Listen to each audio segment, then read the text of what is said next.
맡고 있는 태양광 연계 ESS에 관해서 그 중에서도 가장 궁금해하시는 부분이 수익성, 태양광 REC 연계형 ESS의 실제 운영 사례와 실제 운영 데이터를 활용한 수익성과 How to Operate 운영 방안을 설명드릴 대건소프트 이태승 과장입니다. 반갑습니다.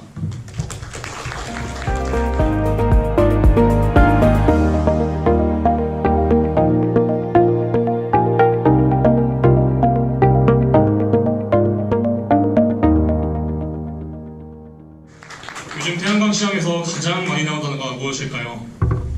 네, ESS, 에너지 스토리지 시스템입니다. 그렇다면 과연 이 ESS라는 게 무엇이길래 시장에서 이렇게 난리인가? 그리고 과연 이것이 정말 수익성이 있는 것인가? 눈속임 아니냐? 비싼 돈 들여서 설치해서 또 10년, 15년 기다려야 그제서야 수익이 찔끔찔끔 나오는 거 아닌가? 아마도 이런 의문 얼마든지 해보셨을 거라 생각합니다. 그래서 오늘 가장 궁금해하시는 부분인 이 ESS가 과연 어떻게 설치가 되고 또 어떻게 내가 가지고 있는 발전소와 연계가 되고 또 어떻게 수익이 나는지에 대해서 저희가 직접 구축한 사이트들의 데이터를 활용해서 여러분들께 조금이나마 도움이 되고자 합니다. 오늘 설명드릴 목차는 다음과 같습니다. 태양광 연계형 ESS 관련해서 정부의 정책은 어떤 것이 있는지, 그리고 태양광 발전소의 REC, SMP 제도에 대해서 간략하게 설명드리고요. 그리고 본격적으로 ESS가 어떻게 연계돼서 설치되는지와 실제 구축 데이터를 활용한 수익성 분석, 그리고 마지막으로 구축 사례와 ESS 시스템 중에서 가장 중요한 EMS, PMS에 대해서 알아보겠습니다. 첫 번째 섹션입니다. 태양광 REC 연계형 관련해서 정부의 정책과 제도는 무엇이 있는지 간단하게 살펴보겠습니다. 일단 세계 태양광 시장은 어떻게 변화하고 있는가에 대해서 간략하게 살펴보자면요. 먼저 가까운 나라 일본입니다. 일본의 경우에는 태양광 발전 시스템에 대해서 그렇게 큰 관심이 없었는데요. 2011년 모두가 아시는 그 원전 사고와 그 다음에 원전 가동 중단, 그리고 전기요금 인상 등의 여러 가지 이유로 태양광 설치량이 급증하게 됩니다. 그래서 이 그래프를 보시면 2010년 전으로 약 9배 이상의 설치량을 보이고 있고요. 2018년 현재는 태양광은 물론 가정용 ESS가 굉장히 빠른 속도로 설치되고 있는 추세입니다. 또 다른 가까운 나라 옆에 보시면 중국의 경우에는요. 아무래도 환경 문제나 대기오염의 심각성이 화두가 되고 있기 때문에 오일이나 화석 같은 에너지원을 줄이고 그린 에너지인 태양광, 풍력 등이 설치가 급증하고 있고요. 2035년까지 태양광 발전원을 25%까지 끌어올리려는 계획을 하고 있습니다. 이렇게 세계적으로도 태양광 시장은 점점 확장이 되고 있는데요. 이 태양광, 풍력 같은 그린 에너지의 문제점이 발전량의 변동성이 굉장히 크다는 점입니다.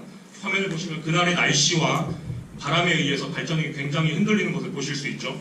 이런 큰 변동성을 바로 ESS가 충방전을 통해서 일정하게 유지 혹은 발전된 전력을 저장할 수 있는 겁니다. 충방전을 통해서 이런 ESS의 장점들로서 전 세계적으로 ESS 시장이 계속 확대가 되고 있고요. 그래프와 같이 매년 그 상승세가 증가가 되고 있는 추세입니다. 대륙 지역별로 보았을 때는 전력 수요 증가율은 아시아, 아프리카, 라틴 아메리카 그리고 중동처럼 태양볕이 좋은 대륙들의 전력 수요량이 증가할 것이고요.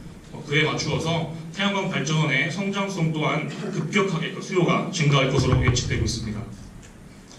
그럼 이제 우리나라는 어떠한지 살펴보겠습니다. 국내 태양광 시장은 RPS 제도라는 게 있습니다. RPS 제도는 신재생에너지 의무 할당제라는 것으로 일정 규모 이상 50만 kW 이상입니다. 발전 사업자, 즉 공급 의무자에게 총 발전량의 일정량 이상은 신재생 에너지로 공급하도록 의무화한 제도입니다. 그 시장의 확대가 계속해서 증가하고 있고요. 현재 국내 공급 의무자 발전 사업자는 안전발전자 회사, 공공기관, 민간 발전사 등의 총 21개 업체가 등록되어 있고요. 신재생 에너지의 의무 공급량의 비율을 보시는 표와 같이 그 비율이 계속 증가하고 있습니다. 이 의무 공급량의 비율을 못 맞출 시에는 이 불이행분에 대해서 발전사업자에게 REC 평균 거래 가격의 150%까지 과징금을 부과하고 있습니다. 그렇기 때문에 이 REC 제도를 따라갈 수밖에 없는 형태고요. 물론 현재까지는 2012년에 보시면 2.0, 13년 2.5에서 굉장히 적은 비율로 불이행 시 부과되는 과징금이 그렇게 큰 부담은 되지 않았기에 과징금으로 대체되는 부분도 어느 정도 있었습니다. 하지만 표와 같이 매년 증가하고 23년까지 10% 그리고 정부의 3020 계획으로 인해서 그 비율은 더욱더 커질 전망입니다. 비율이 커진다면 과징금의 비율도 당연히 비례하겠죠. 그렇게 신재생 에너지 발전 거래는 더욱더 확대가 될 전망입니다. 앞에서 언급한 RPS 제도에서 필수로 언급되는 것이 REC라는 건데요. 이 의무 발전사들이 직접 신재생 에너지 관련 발전을 하지 않더라도 이 인증서 REC를 구매함으로써 마치 발전을 한 것처럼 해주도록 하는 정책입니다. 이 가중치를 적용한 전력 공급량 1MW에 1REC를 공급합니다. 그리고 추가적으로 S&P 시스템 마지노 프라이스라는 개통 한계 가격이라는 것이 있는데요. 이건 REC 공급 인증서 이외에 실시간으로 송전된 태양광 발전량에 대해서 전력 가격을 전기 도매 단가로 매겨서 한전 혹은 전력거래소에서 구매하는 시스템입니다.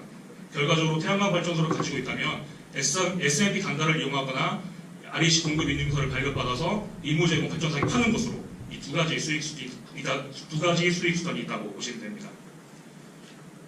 관련해서 우리 정부의 정책은 어떠한가? 정부는 올해 초 재생에너지 3020 계획을 발표했습니다. 목표로는 신재생에너지의 발전 비중을 전체 20%로 확대해서 에너지 신산업 선도국가로 도약하겠다이고요. 상세 내용은 RPS 의무 비율을 30년까지 현재 2018년 기준 5%에서 28%까지 상향 조정하고 공공기관 ESS 설치, 에너지 건축물 인증 등 각종 의무화제를 활성화해서 에너지 경제 구도를 고효율 친환경 구조로 전환하겠다는 겁니다. 이 전체 재생에너지 발전 비중이 20%까지 확대가 되고 이 RPS 의무 비율이 28%까지 확대 및 상향된다는 것은 앞에서 제가 언급드린 대로 세계 태양광 시장에 지속되는 확장성에 맞춰서 우리나라도 그에 상응하도록 재생에너지 발전 비중을 높이겠다는 겁니다. 그 중에서도 단연 태양광 발전의 비중이 가장 많을 거고요. 이 태양광 시장은 지금까지 점점 레드오션이 돼가고 있다는 평도 있었는데요. 이 태양광 연계형 ESS가 등장한 지금 다시 블루오션이 될 것으로 전망합니다. 아니 이미 블루오션이라고 말씀드리고 싶네요. 보시는 바와 같이 3020 정책에서 17년도 기준 현재 우리나라 신재생 발전 설비 용량은 15.1기가에서 30년까지 63.8기가로 늘릴 것이고요. 신규 설비 용량 48.7기와트 중에서 태양광이 30.8, 풍력이 16.5기가 위주로 우리나라 공급 목표치를 세워둔 상태입니다. 이 자료는 인터넷 신문 기사를 인용한 18년 현재 국내 태양광 시장에서 주목받고 있는 키워드가 뭔지 빅데이터 분석을 통한 주요 키워드입니다. 앞서 설명드린 정부의 재생에너지 3020 정책이 27.1%로 1위고요.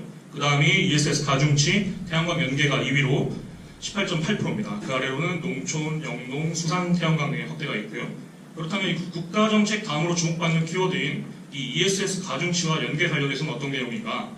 이 오른쪽 표와 같이요. 일반 태양광 발전량의 REC 가중치는 평균 1.0이고요. 지붕에 설치할 경우 많으면 1.2, 수상 태양광은 1.5로 가중치를 부과합니다. 1.5만 해도 엄청나게 큰 가중치인데요. ESS를 연계할 시에는 발전된 태양광 전력을 저장하였다가 ESS 방전량에 대해서 이 가중치를 5.0으로 인정해준다는 겁니다. 엄청난 것이죠. 이 신재생 에너지 발전 공급이 일정하지 않은 이 간헐성 문제를 ESS의 기술을 통해서 이 간헐성이라는 단점을 보완해주기 때문에 그것을 인정해준다는 겁니다. 하지만 이 ESS 솔루션 설치 가격이 낮지 않은 문제가 있기 때문에 이 인센티브 5.0을 부과함으로써 경제성이 보장되는 수준까지 끌어올리고 이 태양광 및 풍력의 재생에너지 발전 설비의 수요량이 폭발적으로 늘어날 것을 기대한다는 겁니다. 이것이 바로 우리 정부의 계획이고 태양광 산업시장에서 ESS가 지금 왜 핫이슈로 떠오르는가 합니다. 자, 그럼 본격적으로 ESS에 대해서 그리고 이 ESS라는 장치가 태양광 발전소에 어떻게 연계가 되고 동작하는가에 대해서 살펴보겠습니다.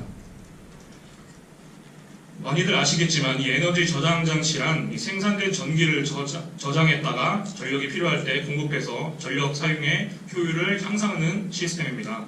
이 ESS의 쓰임새는 신재생 에너지 발전의 연계 말고도 여러 가지가 있는데요. 먼저 17년까지 한국전력공사의 추진으로 진행됐던 주파수 조종용 ESS, Frequency Regulation FR ESS가 그것이고요.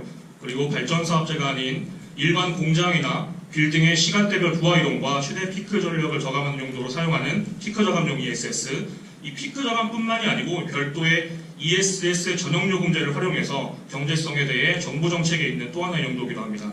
그리고 마지막으로 지금 설명드리고 있는 신재생 에너지 연계형 ESS가 있습니다. ESS는 크게 세 가지 구성으로 나뉩니다. 가장 먼저 생산된 전력을 저장하는 배터리가 있고요. 그리고 교류에서 직류로, 그리고 또 직류에서 교류로 변환시켜주는 전력 변환 장치인 PCS, 그리고 마지막으로 PCS와 배터리로 연계돼서 통신 혹은 아날로그로 중앙 제어, 데이터 모니터링, DB, 웹 등의 관리를 위한 소프트웨어인 EMS, PMS가 있습니다. 여기에 전기통신공사 파트가 추가적으로 있을 것이고요. 많은 분들이 이제 이 중에 이 PMS, EMS를 그냥 기존의 태양광 모니터링 시스템 정도로 생각하시는데요. 정확하게 그게 아니다라고 말씀드리고 싶습니다. 먼저 PMS와 EMS의 차이를 말씀드리자면 PMS는 ESS의 실제적인 제어와 운영을 담당합니다. 사람으로 치자면 인간의 두뇌에 해당한다고 할까요? 사람도 두뇌가 기능이 멈추면 식물이 인간이 되지 않습니까? ESS도 마찬가지입니다. 이 PMS가 없는 ESS는 단순 기능만 하는 기계일 뿐이고요. 이러한 두뇌의 역할을 하는 PMS가 데이터베이스, 웹 기능, 클라우드, 모바일, 이력 관리 등의 여러 가지 기능들을 포함해서 EMS로 불립니다. 결과적으로 EMS는 PMS보다 한 단계 더 상위의 개념으로 보시면 되고요.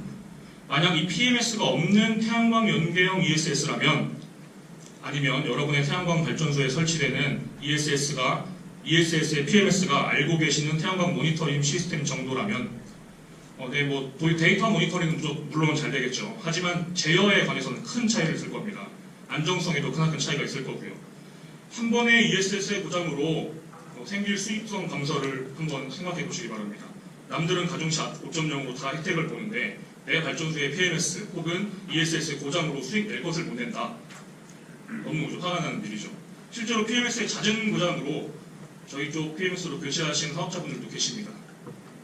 PMS에 관해서는 뒤에서 더욱더 자세하게 설명드리겠습니다.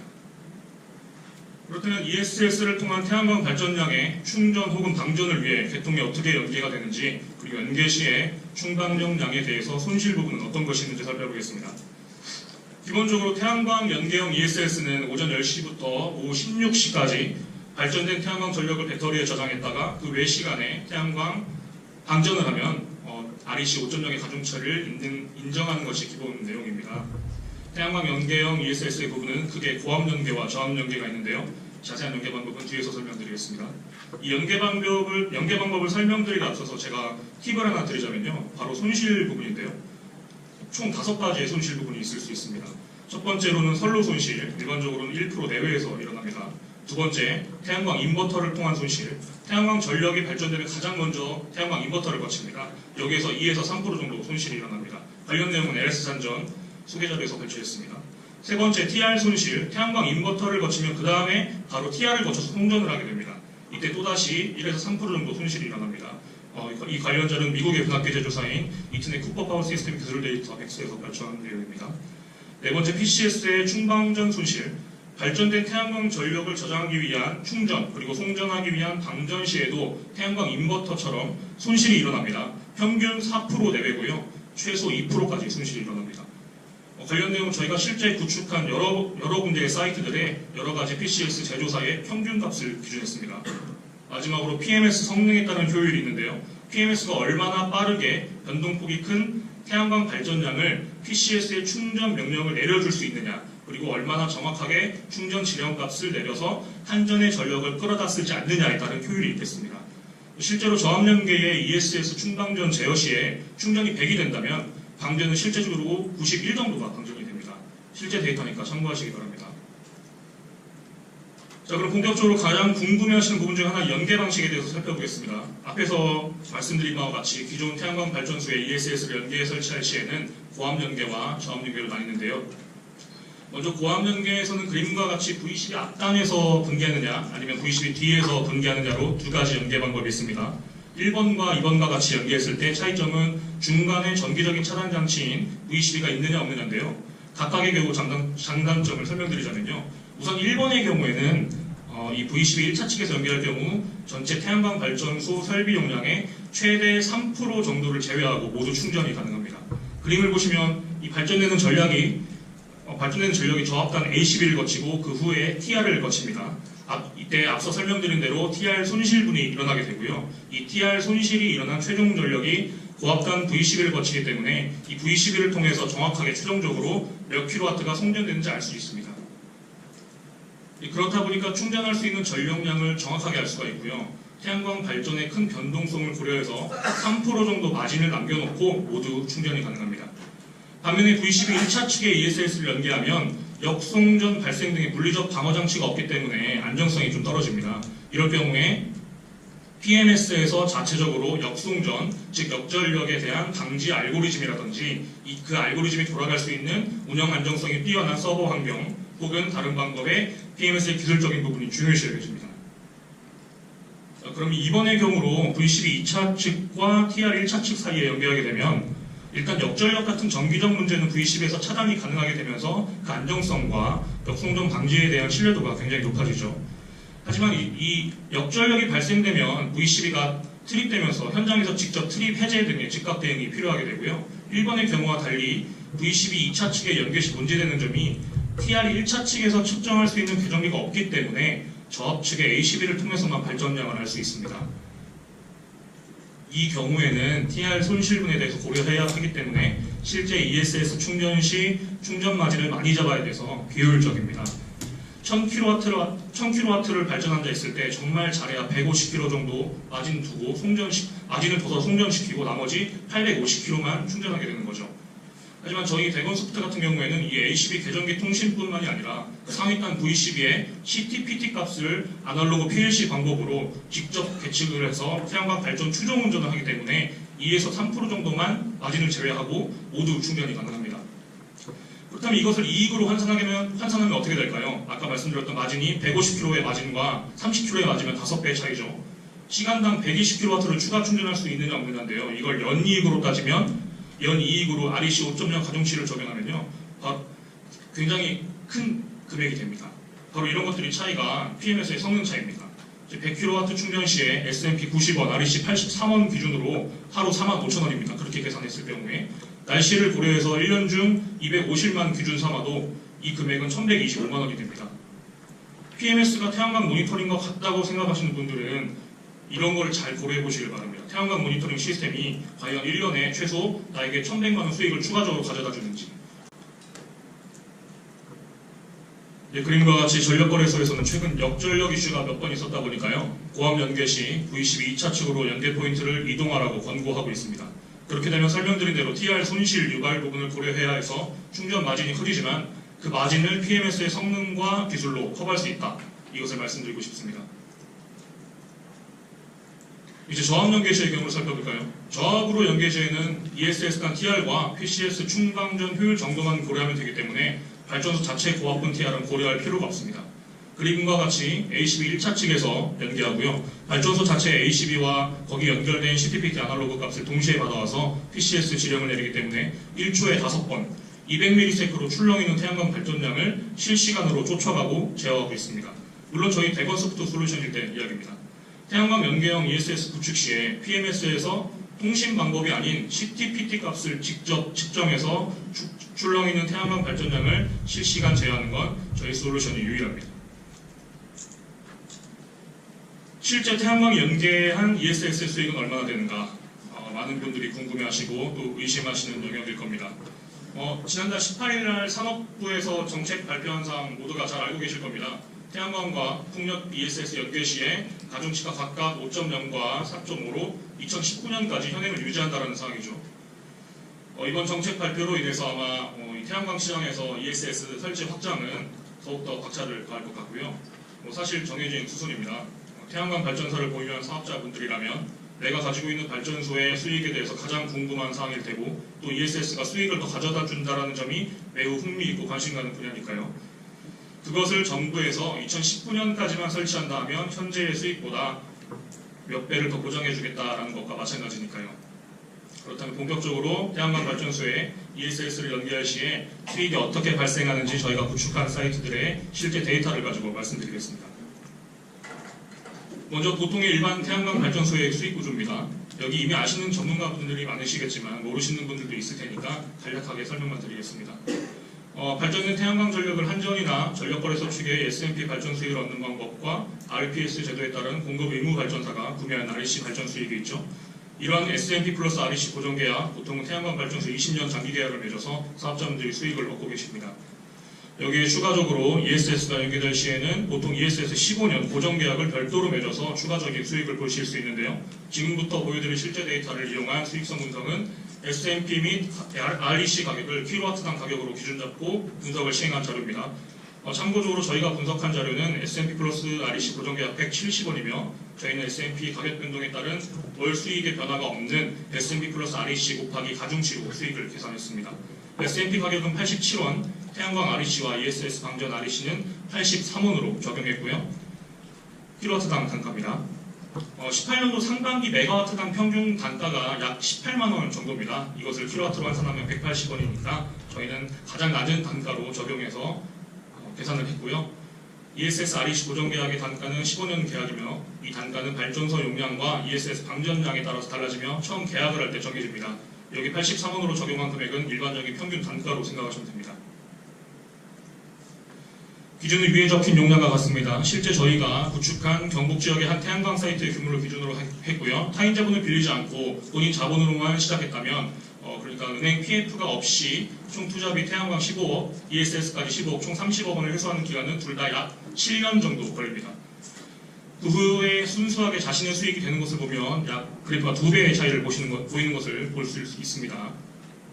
동일하게 투자 비용 회수 기간이 결정된다면 당연히 ESS를 추가해서 설치하는 것이 이득이 될 겁니다.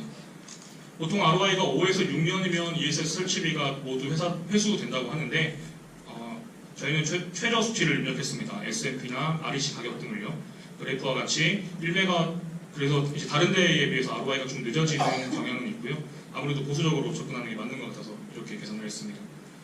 그래프와 같이 1메가와트 PV 발전소의 투자 비용을 대략 15억 원으로 잡고 이에 상응하는 ESS 용량을 PCS 1메가, 배터리 3메가의 구축 투자 비용을 대략 15억 원으로 잡았을 때 각각의 연간 수익을 따지면 보시는 그래프와 같습니다. 이 연간 수익을 연간 누적 수익으로 나타내면 그래프는 이와 같아지는데요. PV 발전소 투자 비용 ROI가 거의 7년, ESS 구축 투자 비용 ROI가 거의 6년 정도 나옵니다. 15년 계약 시 누적 그래프는 ESS가 훨씬 더 높게 나오죠. 이 그래프 역시 실제 구축한 사이트의 PV, ESS 용량을 기준으로 실제 방전량과 실제 발전량과 충전량, 방전량을 기준으로 계산한 겁니다. 실제로 저희가 날씨가 좋던 안 좋던 밀리세컨드 단위로 변동하는 태양광 발전량을 추종제로 따라가면서 충전한 데이터가 바로 이 데이터인 거죠. 믿을 수 있는 데이터인 거죠. 날씨가 좋으면 PMS가 성능과 상관없이 배터리 풀 충전이 가능합니다. PV와 PCS가 1대1의 비율을 가정했을 때는요. 날씨가 좋으면 당연히 발전량이 좋을 테고 발전량이 좋은 날이면 예를 들어 발전소 용량에 내가 만약에 1메가와트의 발전소를 가지고 있다고 했을 때 700kW만 발전되어도 하루에 충전할 수 있는 시간 10시부터 오후 4시까지 7시간이지 않습니까? 이 마진이 아무리 많아도 이 50%만 발전돼도 배터리의 풀 충전이 가능합니다. 하지만 날씨가 좋지 않을 때는 마진폭이 넓은 PMS를 사용했을 경우에는 충전이 그만큼 더디겠죠. 더군다나 날씨가 좋지 않으면 오후 4시까지 충전을 해도 배터리의 풀 충전이 되지가 않을 테고요. 그렇기 때문에 PMS의 추정 운전 능력은 중요하다고 할 수 있습니다. 다음 장을 봐볼까요?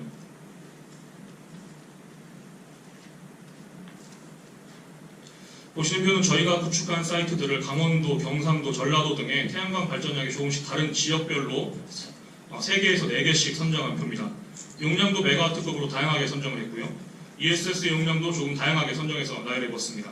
보통 PCS의 용량은 PV 용량 대비해서 80% 정도를 선정하고요. 배터리는 PCS 용량에 대비해서 3배에서 4배 정도 선정해서 설치합니다. 앞에서 효율 부분에 대해서 설명드린 것보다 PV 대비 ESS 용량이 조금 적게 선정을 하는데요. 설치하는 주간사의 자금이라든지 아니면 일일 충전 퍼센테이지를 최대한으로 하기 위한 결정 등의 사유가 있습니다. 자, 그럼 한 달을 기준으로 해서 배터리 SOC 100%가 되지 못하는 일수는 여기 빨간색 원과 같습니다. 한 달 평균 거의 10일 정도 되죠. 1년 12달이면 120일, 그렇다면 1년 365일 중 120일을 제외한 245일은 배터리 SOC의 100%로 풀로 충전을 하고 있다는 말입니다. 이 ESS의 성능과 상관없이, 다시 말해 PMS의 성능과 상관없이 풀 충전할 수 있는 날짜는 이 245일은 누구나 풀로 충전해서 REC 5배 수익을 배터리 용량만큼 100% 가져간다는 말이죠. 그럼 이제 풀 충전을 하지 못하는, 다시 말해 날씨의 영향이나 ESS 고장 같은 사유로 풀 충전을 하지 못하는 120일은 어떨까요? 이 120일, 1년의 3분의 1에 해당하는 이 기간이 ESS의 정기적 성능과 PMS의 알고리즘 성능이 굉장히 중요하게 됩니다. 왜냐하면 날씨가 안 좋은데도 불구하고 PMS가 얼만큼 많이 배터리 충전량 지령을 내려주는지가 곧 REC 5배 수익에 직결되기 때문이죠. 앞에서도 말씀드렸지만 날씨가 좋으면, 다시 말해 태양광 발전량이 좋은 날은 1년 중 245일은 누구나 다 풀충전합니다. 누구나 내가 가진 ESS의 배터리 용량만큼 100% 방전해서 REC에서 5배 수익성을 가져간다는 거죠. 하지만 이제 여기서 중요한 포인트는 발전량이 좋지 않는 날, 30kW 발전하는 날, 50kW 발전하는 날도 120일 정도가 되는데 이 발전량들도 마진으로 충전하지 않고 그대로 충전을 해서 REC 5배 수익을 늘려줄 수가 있느냐. 이것이 바로 PMS의 추정운전 능력의 중요성인 겁니다. 참고로 이 추정운전 관련해서 저희 대거소프트는 날이 좋던 안 좋던 PV 발전량의 최대 98%까지 충전이 가능합니다. 실제 태양광 발전을 통한 ESS 충전과 방전 그래프를 보겠습니다. 이 그래프는 PV 999kW, PCS 1MW, 배터리 3.1MW의 사이트에 실제 저희 BMS 캡처 화면입니다. 저번 4월달 한 달 충방전 그래프 통계 화면이고요. 노란색 그래프가 1일 PV 발전량입니다. 그리고 초록색 막대 그래프는 1일 충전량, 빨간색은 1일 방전량입니다. 보시면 4월 한 달 전체에서 20일 정도는 3.1메가의 배터리로 풀로 충전이 가능했고요. 나머지 10일은 중간중간에 보시다시피 발전량이 낮아서 풀로 충전하지 못한 날입니다. 보시다시피 말씀드린 대로 노란색 PV 발전량이 좋은 날은 PMS 추정운전과 성능과 상관없이 풀로 충전이 가능합니다. 충전 마진이 적든 많든 1일 누적 발전량이 배터리 용량보다 훨씬 많기 때문에 추정운전과는 상관이 없는 거죠. 그렇다면 풀 충전하지 못한 날을 살펴볼까요? 여기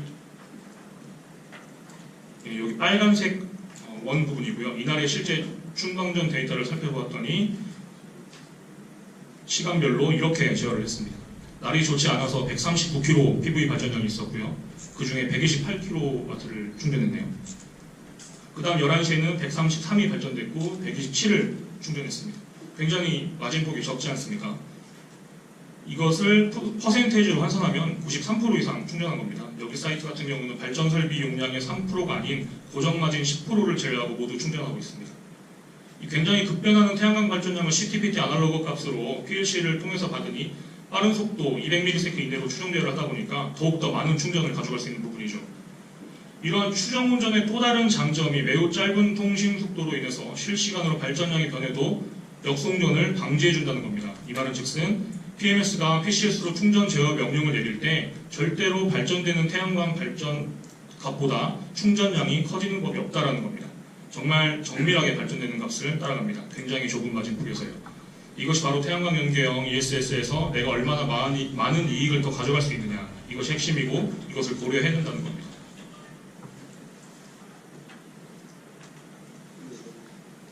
그렇다면 추정운전 성능이 뛰어난 PMS와 그렇지 못한 PMS의 15년 수익차를 살펴보겠습니다.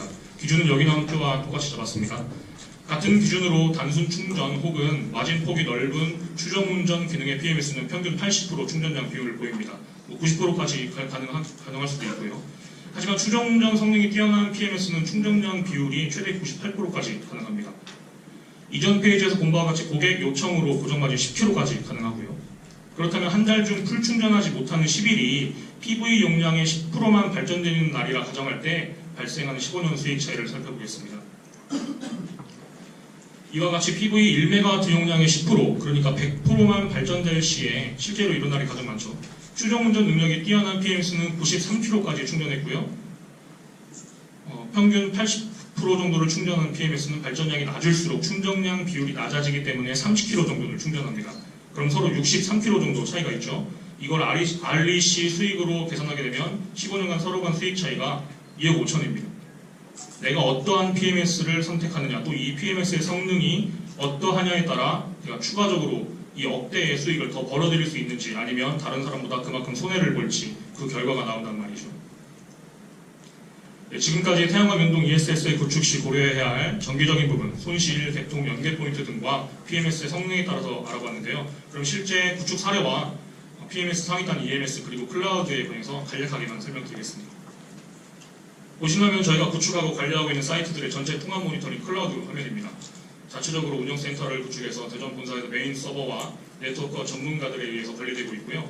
이런 식으로 전체 리스트화해서도 볼 수가 있습니다. 저희 대건소프트는 17년 3월 국내 최초 강원도 고성의 메가와트급 태양광 REC 연계형 ESS 구축 사업을 시작으로 현재 18년 상반기 기준 총 350메가와트급 약 100여 개 사이트를 구축 중에 있습니다.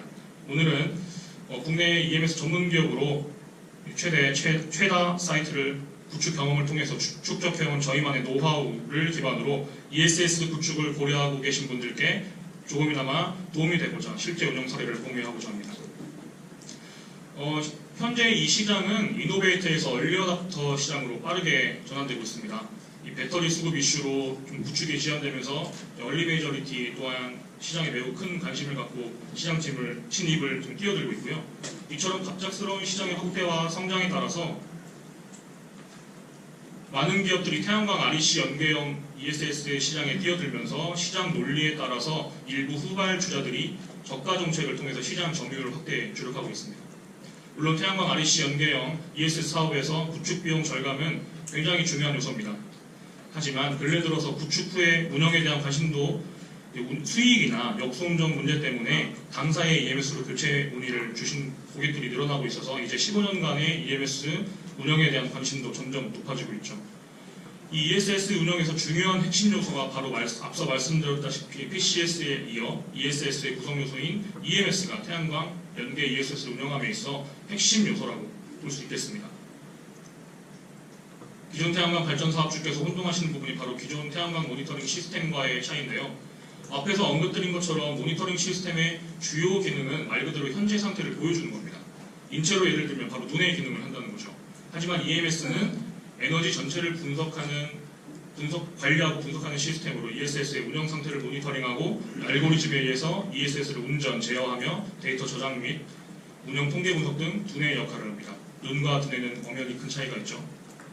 눈과 두뇌의 차이처럼 마찬가지로 EMS의 PMS의 성능 차이가 바로 15년간 REC 수익 극대화를 보여주고 또 역송전 등의 리스크를 최소화를 할 수 있는 핵심적인 차이라고 볼 수 있겠습니다. 그렇다면 EMS 선정 시 고려해야 될 사항은 무엇일까? 지금 저희가 지금까지 본 사업을 수행하면서 많은 고객의 니즈를 파악해본 결과 태양광 연계형 ESS 사업 전문 EPC 기업의 경우 이 ESS 운영 시 가장 많이 고려하는 것이 바로 화면에 보니 네 가지라고 보입니다. 수익성, 안정성, 전문성, 사후관리 네 가지 부분인데요. 각각을 살펴보면 수익성에서는 발전 충전 알고리즘이 얼마나 뛰어나느냐, 방전 알고리즘은 또 얼마나 뛰어나느냐, 그리고 안정성에서는 변압기 효율 보상 운전이 있는가, 역송전을 방지해 줄 수 있는가, 안정적인 산업용 하드웨어를 적용하고 있는가이고요. 전문성에서는 다수의 경험을 보유한 ESS용 EMS 전문 기업인가, 아니면 소프트웨어 엔지니어는 얼마나 있는가, 또 전기 엔지니어를 보유하고 있는가이고요. 사업관리 측면에서는 1차적으로 원격 지원 서비스는 하고 있는가, 2차적으로 현장 방문 서비스는 얼마나 대응이 빠른가, 또 클라우드 모바일 서비스를 갖고 있는가, 이 정도가 되겠습니다. 이 안정성을 고려한 PMS, EMS의 분리구조는 타업체들과는 비교가 되는 저희의 장점 중에 하나인데요. 타업체는 대부분 분리구조가 아닙니다. 저희 EMS 서버와 PMS 서버가 각각 분리되는 구조로서 독일의 백오프 산업용 서버 장비를 사용하고 있고요. 하드웨어의 안정성에 많은 신경을 썼습니다. 제가 15년간 써야 되는 서버니까 하드웨어가 중요하죠. EMS와 별도로 데이터 센터와 모바일을 통해서도 어디서든지 확인이 가능합니다. 저희가 구축한 발전소 중 한 사이트의 EMS 실제 추종 운전 화면입니다. 동영상을 준비했는데 동영상 재생이 되지 않아서 보시면 발전량이 매우 적은 날입니다. 지금 보신 대로 48kW가 발전이 되고 있는데 충전을 42를 했고 5kW만 충전을 하고 있죠. 어떠한 시뮬레이션 화면이 아닌 오른쪽 날짜를 보시다시피 실제 운영 화면입니다. 여기는 발전량이 적지는 않지만 발전량 자체가 구름이 계속 껴서 굉장히 많이 흔들리는 날 추종 운전을 한 겁니다. 마찬가지로 실시간 그래프를 보시면 전체 1940kW가 발전이 됐고요. 지금 1900 그중에 30kW, 35kW 정도를 제외하고 나머지 다 충전을 하죠. 여기서 중요한 건 발전량보다 충전량, 지령이 많아서 역송전, 그러니까 한전 전력을 끌어다가 충전하는 일이 전혀 없다는 거죠. 발전량이 많든 적든 PMS의 추종 운전 알고리즘에 의해서 최대한 많이 배터리로 충전해서 REC 5배 확보해주고 또 한전 전력 끌어다 쓰는 역송정 방지 기능으로 페널티 부분을 없게 해주고 이게 바로 PMS가 해야만 하는 기능이라는 겁니다. 지금까지 태양광 연계형 ESS에 관해서 개통에 또 어떻게 연계가 되는지, 그리고 고압, 저압에 따른 각각의 장단점과 손실 유발 부분, 그리고 PMS의 성능에 따른 수익성 차이에 대해서 알아봤습니다. 앞으로 더욱더 난리가 날 이 태양광 ESS 시장에서 제가 거듭해서 강조하고자 하는 점은 이거 하나입니다. PMS 성능에 따라 내가 더 돈을 벌 수 있다. 명심하시기 바랍니다. 시간 관계상 개별 질문은 생략하고요. 발표 자리 뒤에 보시면 많이 물어보는 질문들에 대한 답변을 제가 별첨으로 첨부해놨습니다. 만약 뒤에 나와 있지 않은 기술적인 질문이 있으시다면 저희가 지금 1층에서 전시회를 하고 있으니까요. 저희 쪽 부스에서 받도록 하겠습니다. H27번 대건 소프트로 찾아와 주시면 감사하겠습니다. 네, 감사합니다. 대건 소프트 이태승이었습니다. 네, 지금까지 태양광 RBC 플러스 ESS 실제 운영 사례 실제 운영 데이터를 활용한 수익 분석에 대한 강연으로 강연을 펼쳐주신 이태승 과장님께 다시 한번 감사의 말씀드리겠습니다.